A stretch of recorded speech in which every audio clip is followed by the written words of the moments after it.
वैसे खाना इंसान की बुनियादी ज़रूरत है। कोई जितना ही गुस्सा हो या नाराज़ हो, खाने से नाराज़गी नहीं होनी चाहिए। खाना खाओ। आप भी खा लें। खा रही। अम्मी मुझे आपको कुछ बताना है। प्लीज। कोई जरूरत नहीं है तुम्हें कुछ बताने की या मुझे मजीद कुछ जानने की। आप मुझसे इसलिए नाराज हैं ना कि निम्रा के घर से वापस आने के बाद मैंने आपको कुछ नहीं बताया। निम्रा के घर से या मलिहा के घर से?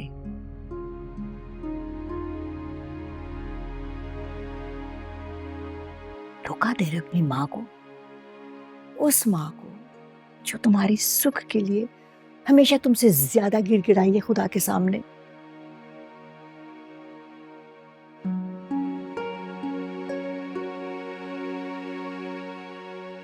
आई प्रॉमिस मैंने दादू को कुछ नहीं बताया।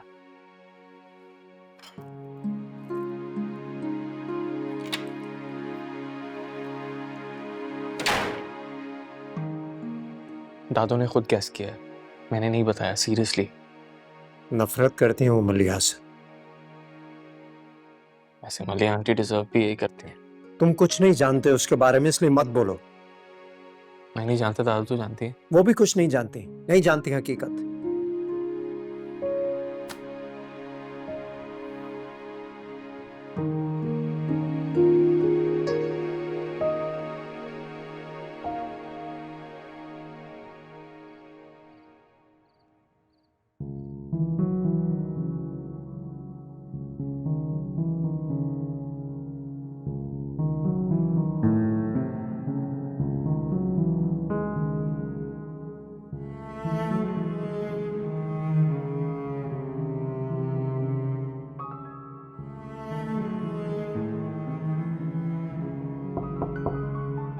आओ। अम्मी कोई आया था क्या घर पर?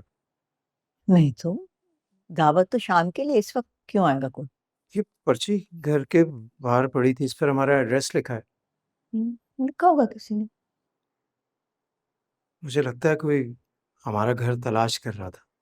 बता रही हूँ ना, कोई नहीं आया। अभी ये हैंड राइटिंग मलिहा की लग रही है मुझे। होश में तो हो तुम। मलिया का यहाँ क्या काम है? दिखाओ जरा मुझे।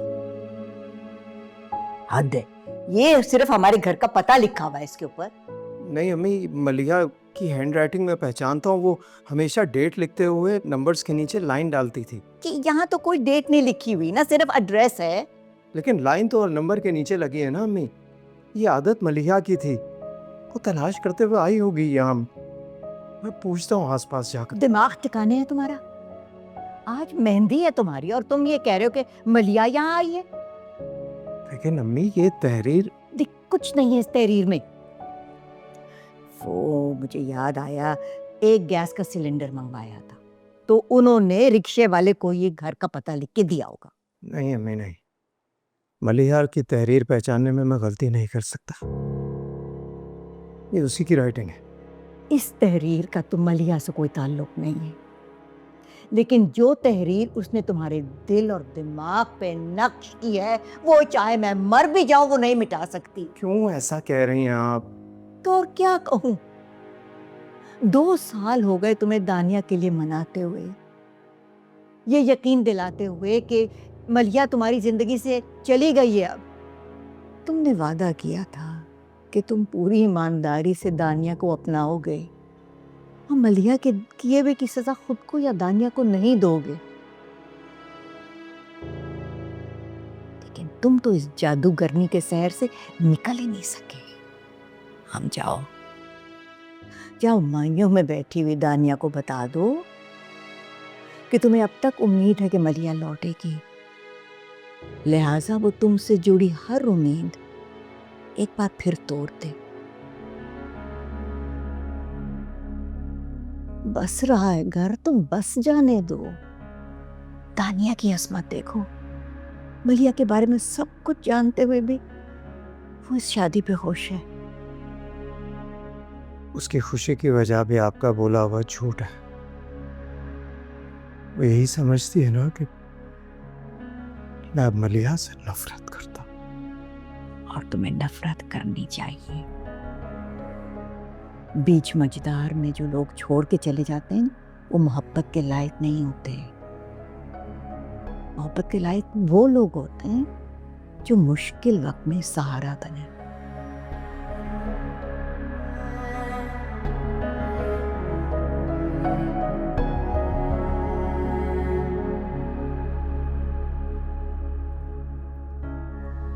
तुम्हारे जी मेरी दुआ ये है कि दानिया का साथ तुम्हें मलिया का दिया हुआ दुख भुला दे। काश काश इतने यकीन से आपने मेरे और मलिया के साथ की दुआ की होती। काश।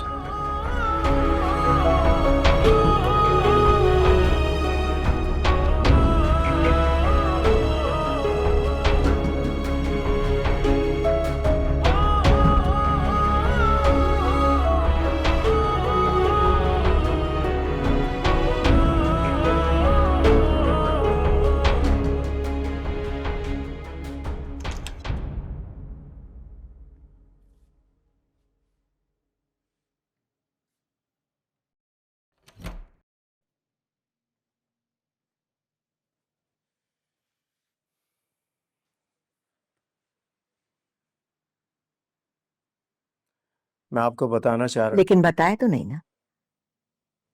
माँ का कौन सा जुर्म याद आ गया था जिसे जबान पे ताले लगा दिए? आप गलत समझ रही हैं अम्मी, ऐसी बात नहीं है। मैं मलिया से अचानक मिला हूँ। निम्रा का जिक्र ना उसने किया ना मैंने किया, और मैं तो सोच ही नहीं सका कि निम्रा आशिर की बेटी होगी। उसके बाप को जानते हो तुम? मलिहा ने तुम्हें छोड़ा और निम्रा के बाप ने उसे तलाक दे दी। आप कैसे जानती हैं मलिया को तलाक हुई? ऐसी लड़कियों का यही अंजाम होता है। बाप बेटी को छोड़ के चला गया। इतनी नफरत मिलती है मोहब्बत के धुतकारने वालों को। अम्मी ना किया करें मलिया के बारे में ऐसी बातें। नहीं जानती हैं आप कुछ भी। मैं खुद कुछ नहीं जानता कि वो किन किन तूफानों से गुजरी है। अच्छा, और अब हमारे मानी को आगे करके उन तूफानों का मुंह हमारी तरफ मोड़ना चाहती है वो। निम्रा मलिहा की बेटी नहीं है अम्मी, हाशिर की बेटी है, मलिहा की बहन की। तो फिर उसकी अपनी फैमिली कहाँ है? वो कहती है उसकी कोई फैमिली नहीं है। ऐसे कैसे हो सकता है? तलाक के बाद शादी हुई होगी ना उसकी, या उससे भी फारिग हो गई? मैं कुछ नहीं जानता, बस इतना जानता हूं कि वो मुश्किल में है और परेशान है।